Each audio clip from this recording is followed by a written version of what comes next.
one thing always leads to another. So what I typically have planned for a day never really seems to happen. Is that if there is any poop stuff that gets stuck in there, this is a good way to continually wash that. And my hands are faded. I did marry her for her drippy nose. Alright, so we're working on plumbing. Built the mezzanine yesterday, and now I can get easy access to the plumbing up here. So I'll show what mess I've made so far. So here's what we got. Well, get a place where I can see a little better. So there's my stool coming down right there, and then ideally I was gonna have the vent come out the back, but I had to put a Y in there instead and have my vent come out the side, and then it goes up in a 90 and then up into the bathroom above wall and then heads up to the roof. Comes down to a Y here. Now this is something I always do, is this is going to go to the shower. So I've got a 2-inch line. It's going to come over here, wrap around, and the shower is somewhere about over here. Actually, there's my marks right there. So somewhere right in here is where the drain for the shower is going to be when I cut that in.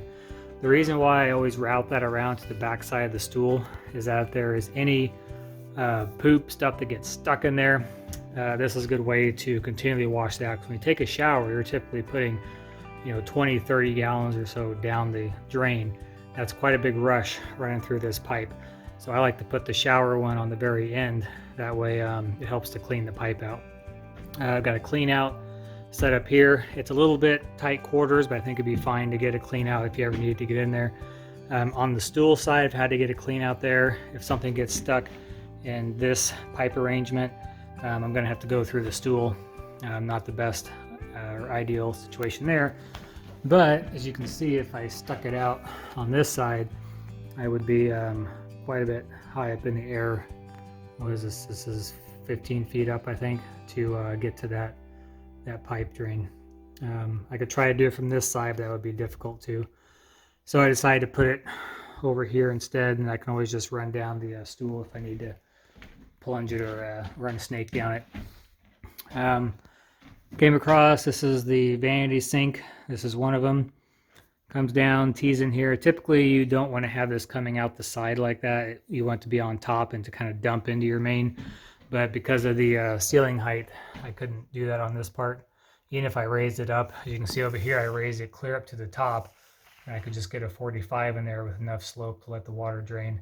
So I definitely was not going to be able to do that over on this side. So I was able to just throw in a 90 and then go straight over to it, and got a pretty good slope on that. Then we slope down to this one. This is how you typically want to do it, where you come in from the side or the top, or at a 45, and then it dumps into the main pipe and goes out.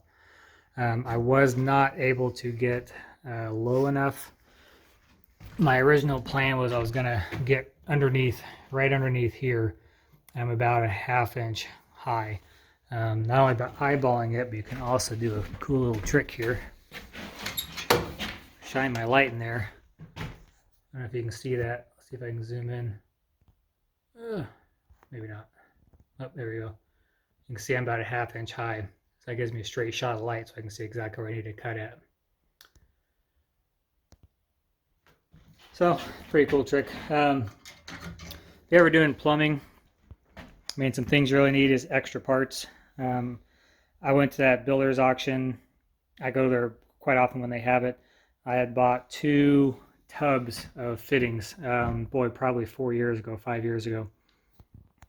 And there were, I think I bought it for $30 for 2 large totes. We're talking like 24 by 48 inch by about 20 inches tall, large totes full of plumbing fittings. Most of them were 4-inch, 3-inch Ys, just 2-inch Ys, things like that. Not your typical 90s and 45s like a lot of people get, a couplers, things like that. It was all a bunch of bigger stuff. Those bigger items, I mean, this guy right there, I mean, even this little T right there, those are not cheap. Most of these plumbing fittings can be anywhere from $5 to $25 or $30. So buying all those for 30 bucks was a heck of a deal. It's taken me 5 years to use half of them, but I've used them on a lot of miscellaneous projects around. And A lot of times I forget to look in there to go buy a brand new part anyways, but I've been shopping at my shop lately. So going in there and rummaging through all the crap I've kept over the years and finding things that I can use. Another thing you need to make sure you have, well, I usually put a piece of wood down like that when I'm gluing, but then a little bullet level like this is definitely ideal because you can place it up, you know, on your sections to make sure that they're level or not level, just out. So I use that all through here. I was putting the level on everything to make sure that I had enough slope, that things were straight. You know, you build some pieces on the ground, you build some pieces up in the air, and this little level is just perfect for doing that. You have a 45, you got your 90 this way, 90 that way. So for example, on this 45, to make sure my pipe was perfect, when I glued this on, I put this on there like that. And you can see right there now, that's right where it needs to be. So in order to tell exactly how you're 45, that's what these bullet levels do. And you also notice all these little tick marks around here. Those represent your different angles.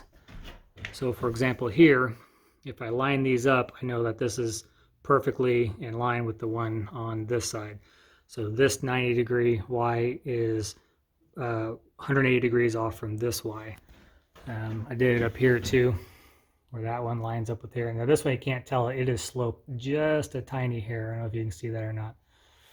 That's how you get your 45s and your 90s to line up when you're joining pieces really tight like that. So you can see those are lined up. And I had to do that up there too, I believe. Yeah, right here. So to make sure that 90 lined up, you know, line up your tick marks, and it works really good. Anyways, so I'm pretty much done up here on the drain side for now, until I get the tub drain in, which I've got to build a wall before I can do that. Now I can go up into the attic space and start plumbing the vents up through the roof up there. And then I'm not going to do any of the water piping. Take that back. I've got to run some tubes, just poke them down through the wall so that when I do the insulation, they can spray foam around it. So I do have to get just some leads sticking down through. But beyond that, I don't think I need to do anything else in this section. And then I can tap onto those PEX fittings up above and then down here where I have exposed 90s and things. So if I get a leak, I can see it. So that's the plan for that. But we're gonna get, oh, I need to get the insulation or the sheeting up back here too, because when they spray foam, you know, they're gonna foam clear up into there. So I've got to get plywood up, and then the plywood will go up to the decking here. This is some of the glue when I glued these in. That's sucker rock hard. So they'll spray foam along there, 5 inches along the decking in this area. Since the bathroom's above, we don't want to have really cold floors. Beyond that, this space will be insulated but not necessarily heated so much. This is where the pump room is. Right inside that door is radiant floor, so I'm hoping that will keep enough heat in here to keep it from freezing. This was not a planned room. Now, when we started to build it, this wasn't in the plan. This was an addition when we ended up changing from doing the barn and temporary living while we built the house. Then we decided to live in here. We decided to add on this pump room and make a bunch of other changes. So this was a pretty big change. But we already had the radiant floor in the house. There was no good way to bring the radiant into this side, so we didn't do it. So if anything, I can put a little space heater in here if need be. But for right now, we're hoping the radiant floors in the garage, which is right next to this room, will get enough heat in here to keep it at least about 32 degrees, which I think it will. If it gets down really cold, we'll just throw a heater in here. Now, one other thing, tip I can give you on doing drain lines. You dry fit everything the best you can before you go and glue. And when you dry fit, you got to understand that once you put your glue on there and your primer, it's going to slide into that pipe farther than it was when you were just dry fitting it.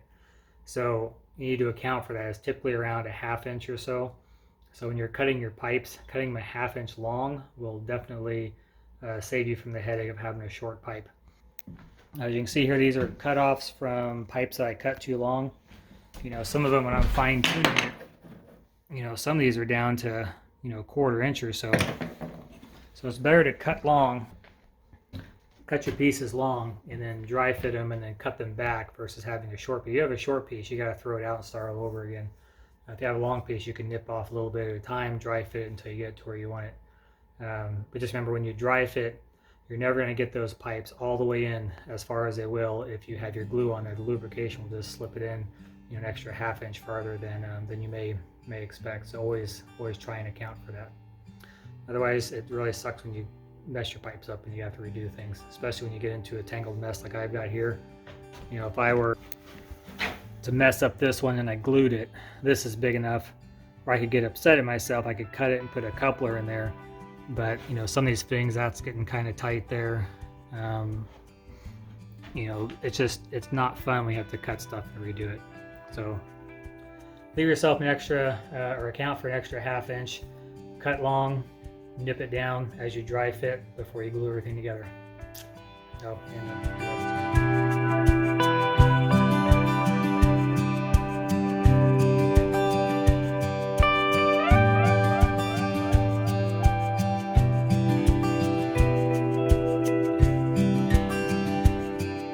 one thing always leads to another, so what I typically have planned for a day never really seems to happen. I got up this morning and I had to go dump the camper before Natalie and the girls get out here. I was hoping to make it another, you know, couple days while they're here, but that wasn't happening. It was full. So anyways, I got that dumped. Came back, thought I was gonna jump right on the plumbing, you know, and get that going, and then realized that before I could do that, my line from above comes out right there, I'm pretty sure. This bay or this bay. And I have to sheet this wall before I can do that because the plumbing drop attaches to that wall. So before I could do that, I'm like, well, I need to get my electrical done because I had this switch right here. And I pulled the camper out so I can work on stuff. I originally had power from the garage lights and everything. It was going to power just one light in the garage and one light on the pump room, and then one light on the outside of the pump room. And I put this sub panel in here and figured I would run everything off that sub panel. So this panel right there, instead of running a whole bunch of wires here to run the well pump and to run the pump that's going to sit in here for the house, and I want an outlet out here, I decided to just go ahead and put a sub panel in. So I ran that wire, and then I'm like, well, shoot, now I have a sub panel here. I've got access to power in this room without having to run clear back over to the breaker box, which is over there. So I started wiring things up. I pulled the wire out from that light switch, pulled it all the way up, took everything out, unhooked the curl back to here, and ended up running it along there and out to the this outside light. So that was one thing that I hadn't figured out how I was going to do yet.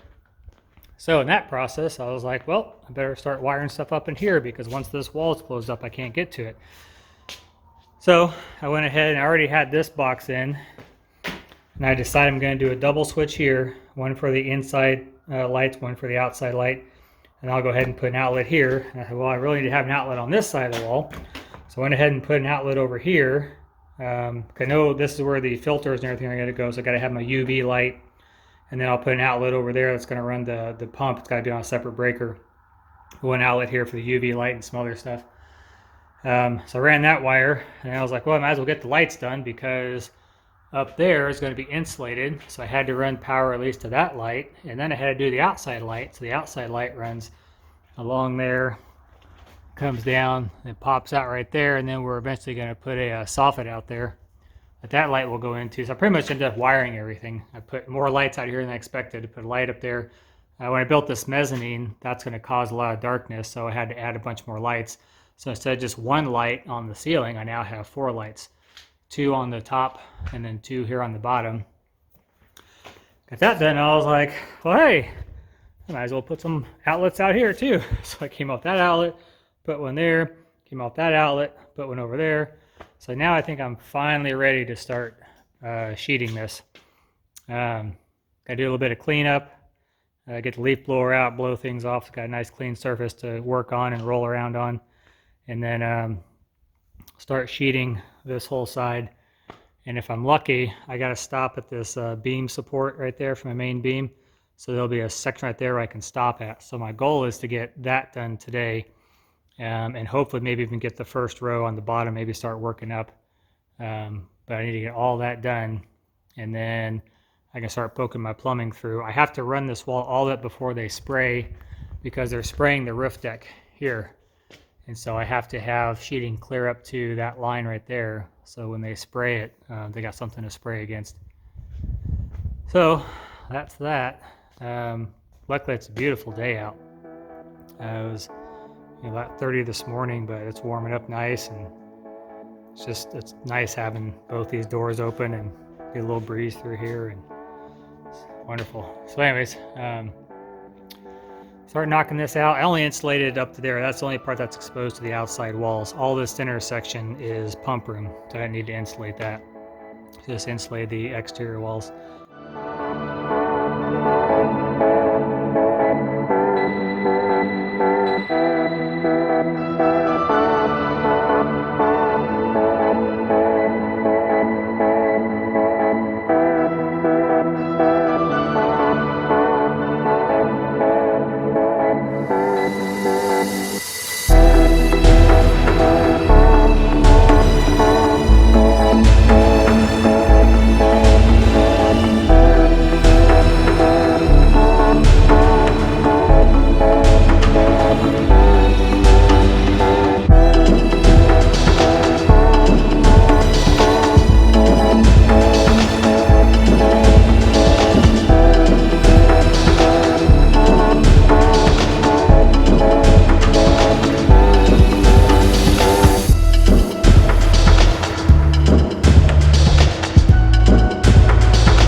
Another one off the list.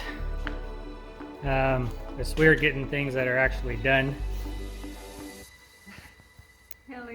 Right? Yes. So we have this enormous mess over here. This is somewhat organized, but basically I pushed everything out of the way so I could get this wall taken care of. So that is now done. I've run electrical, I got my gas lines going through. Because the wall is done, I can now go ahead and connect this pipe up to the master bath up there. I had to get the wall done before I could do that.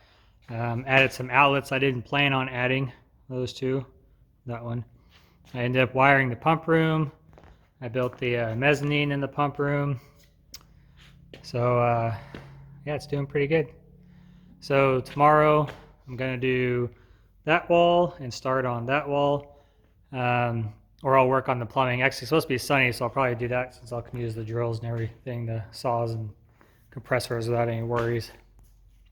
Yep, I was telling the guy who delivered the lumber today, I have 3 different types of sheeting. Got this kind, and now I have this kind that has absolutely no stripes on it whatsoever. And then I have like super stripes and then maybe a little bit of stripes there. It was weird. Oh, the ERV came in today. The pellet stove is sitting at Tractor Supply. I need to go pick up. We just bought a cheap one. We figured we never had one before.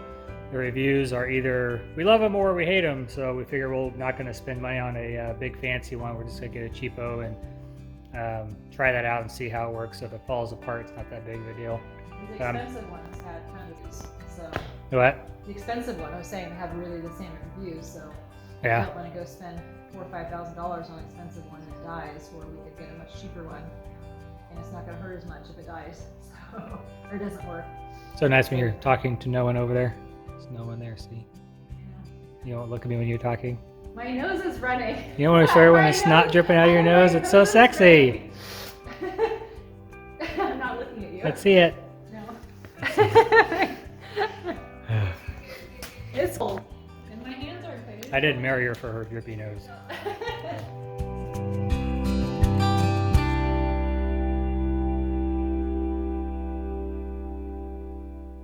Poop, stuff that gets stuck in there.